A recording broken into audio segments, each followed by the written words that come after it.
In today's episode, want me to cancel all your subscriptions? Yeah, I can do that. You steal my identity? I steal your cars.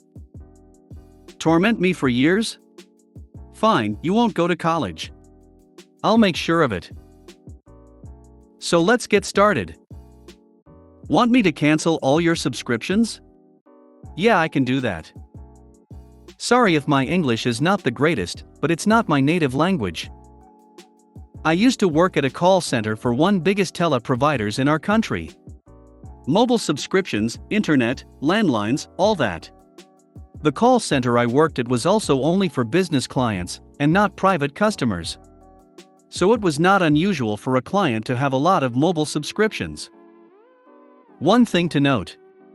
I am not sure how changing a mobile providers in other countries work, but in my country you have to get the other company you want to transfer to order the numbers from where you are now to them. You cannot cancel your subscription and then have it transferred. If you cancel your subscription, it stops working right away. If you want to transfer after that, then you need to order a reopening of the subscription on that phone number for it to be able to transfer to the other teleprovider. And the reopening is treated as a new order and a new subscription. So it's an ordeal to go through. Also, and this is important for the story, if you have a debt collection case for an invoice with the teleprovider you are currently at, you will then no longer be able to get new subscriptions with that company until the debt collection is paid in full.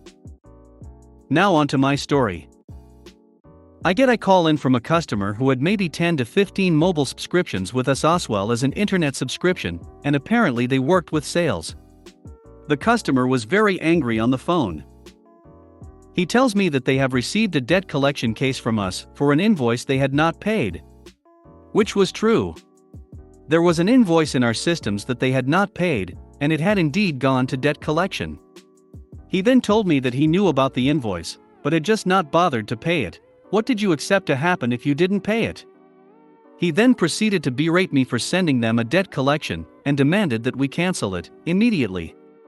One other thing to note is that none of the people that worked on the floor of the call center have the authority to cancel debt collection cases. We need to send a case to another department for that. He would not let me send a case, nor would he let me call a supervisor to maybe expedite things. He said that I should cancel it right away, or he would cancel all of their subscriptions right this second. QMC. Normally when people threaten to cancel their subscriptions because of reasons, they mean they want to transfer to another provider, and I usually refer them to contact that other provider so they can start the process. This time however, since the customer was being an hole, I did not do that. I asked point blank. Me, do you want to cancel your subscriptions with us immediately? Customer, yes. Me, are you sure? Customer, yes. Me, okay then, I will cancel all your subscriptions right this second. Customer, good. Then he hung up. I logged the call with every detail that he had said and asked me to, and added an extra line of if any doubts just listen to the recording of the call. I got at it and went ahead and cancelled all of the subscription this client had with us, all of them, even their internet subscription. After about an hour, one of my coworkers got a very angry call from the client, who was forced to call from another phone, because guess what? Their subscription was cancelled. I was done for the day, so I just went home, but my coworker filled me in the next day. The client had yelled and screamed that they were no longer able to call out or receive calls, as well as their internet was down. He had read the log I created and informed the client that they had terminated our services, so of course they would not receive any calls, nor make them. They demanded that we open up the subscriptions again, so that they could do their work, but again my coworker had to inform them that it would not be possible, since they had a debt collection case that needed to be paid first. Or else none of the orders they put in would go through. After more screaming and profanities, my coworker had to end the call. The next day I had the evening shift, but I had saved the client's information to see if anything else had happened. Apparently the debt collection got paid, and the subscriptions reopened. They also had ordered a transfer to another provider. I have no idea how much money lost, but for a sales team to not be able to work for over 24 hours, I can only guess that it was a lot. Also, as a cherry on top of things, they were in a contract period with us. Which means that they get a small discount on their subscriptions if they are with us for a set period of time. If they break that contract, which they did when they told me to cancel their subscription as well as transferring to another provider afterwards, they had to pay a fee of over $300 per subscription. That was at least $4,500, on top of what they lost the 24H they couldn't do anything. All because they didn't want to pay a $30 late fee. You steal my identity? I steal your cars. I just recently found some of the Revenge subs around here, and spent a chunk of my weekend reading the amazing posts on r/nuclear revenge. Last night, my husband and I were visiting with our neighbor on our patio, and I told them about one of the posts. Our neighbor then shared one of his non-nuclear revenge stories and gave me permission to retell it here. Names have been changed to protect the guilty. Our 40-something neighbor Frank Smith has a brother 3 years older named Fred, with the two similar in looks and build. Apparently these boys were not obedient children and got into trouble a lot. Frank, mostly, straightened up by the time he reached 21, but Fred kept at it, with drinking, drugs, multiple DUIs, etc. While the two were still living at home with their parents in their early 20s, Frank happened to leave his wallet on the kitchen counter one night after coming home from a night out. The next morning, he discovered his ID wasn't in his wallet. Thinking he must have left it at a bar the night before, he tried locating it but with no luck. Not thinking much about it, he just got a new ID. Fast forward a year or so and Frank gets a phone call. It's his uncle whose son works at the county jail. Fred had been arrested and their cousin happened to see him when he was getting booked under the name Frank Smith. Turns out Fred had given the police Frank's name and ID, and was going to jail under Frank's identity. Needless to say, Frank was pissed. He went down to the jail to prove he was Frank and Fred was a liar. Fred was ultimately sentenced to serve time and stayed put. During the time that Fred was in jail, Frank received a letter in the mail from the state BMV. It said that his two vehicles, an Audi sedan and a VW Bug, were due for e-checks, emission checks. Frank was confused because he only owned a truck. He went to the BMV and discovered that these two vehicles were indeed titled in his name. That's when Frank realized that his brother, who had lost the right to own a vehicle due to excessive DUIs, used his identity to register these cars. The revenge. Frank asked how much it cost to get duplicates of the titles, $8 each. So he paid $16 and walked away with title documents for the two cars. He knew enough of his brother's friends to start calling around in search of the cars. Lo and behold, he located them both at different locations. Frank is a knowledgeable mechanic and could start these cars without keys, but he knocked on the door of each house where the cars were.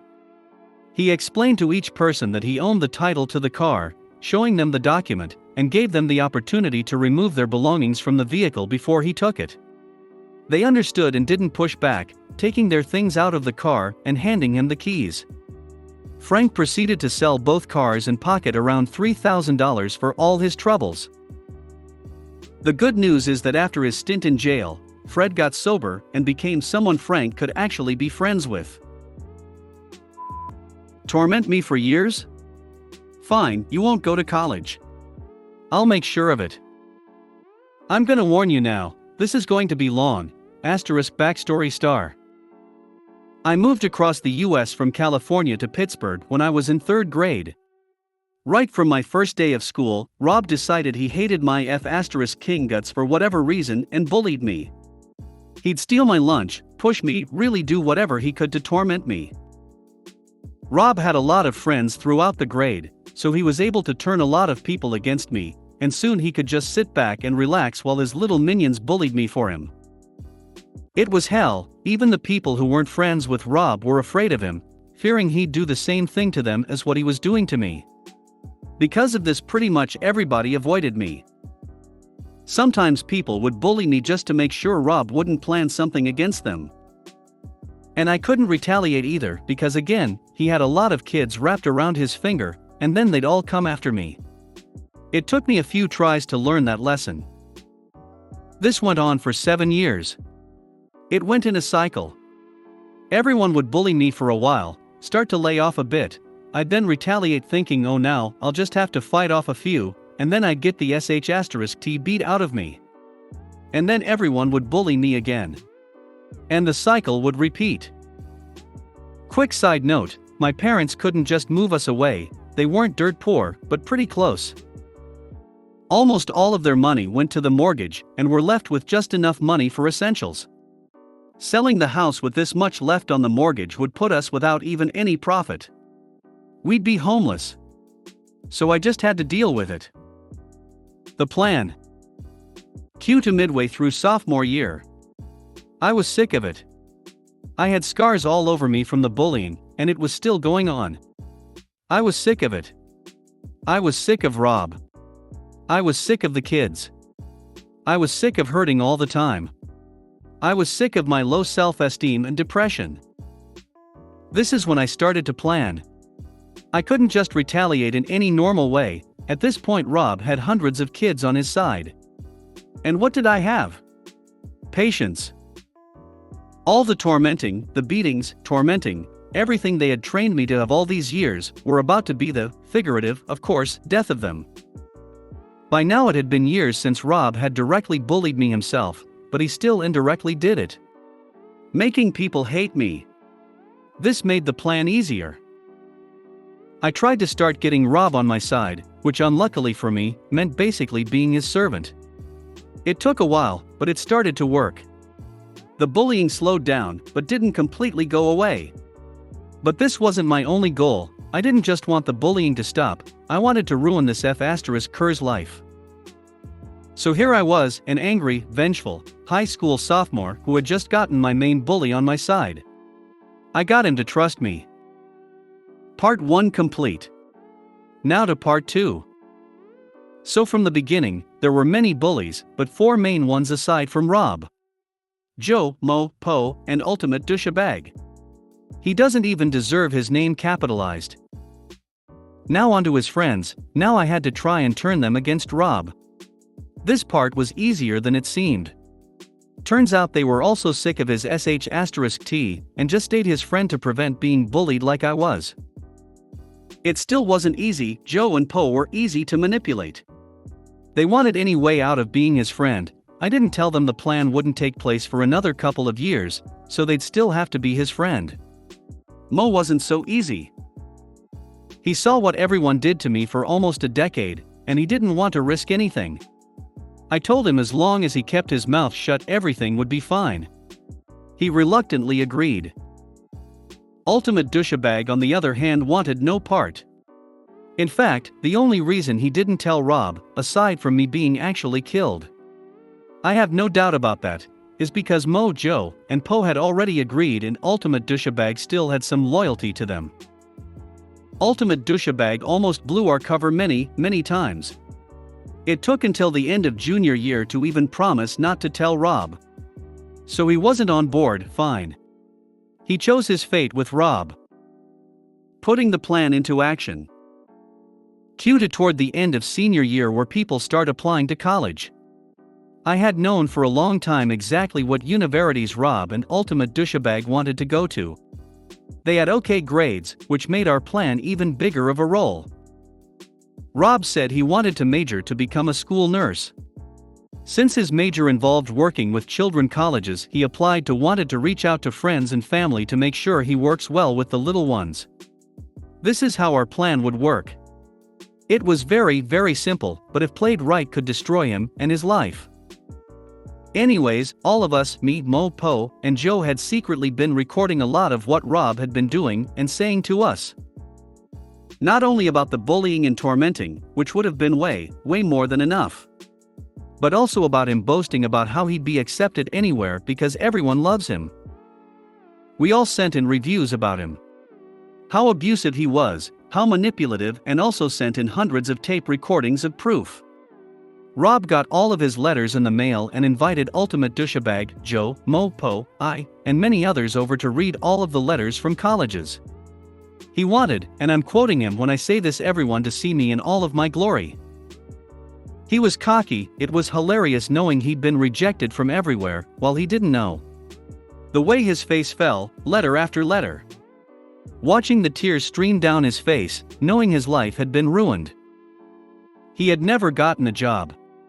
He was too lazy to even torture me himself. Why the F***ck would he lift a finger to ensure his future? He knew college would work out and his parents would foot the bill. The FX. After that, he took a year off from school to work and save money to move out. And then he got scammed by an MLM. He applied to more colleges. And then all of us put our plan back into action. From there he refused to get a job and his parents kicked him out. He spent a few years on Skid Row before cleaning himself up getting a job. Last I heard he's barely surviving, working for minimum wage at McDonald's. Thanks for watching.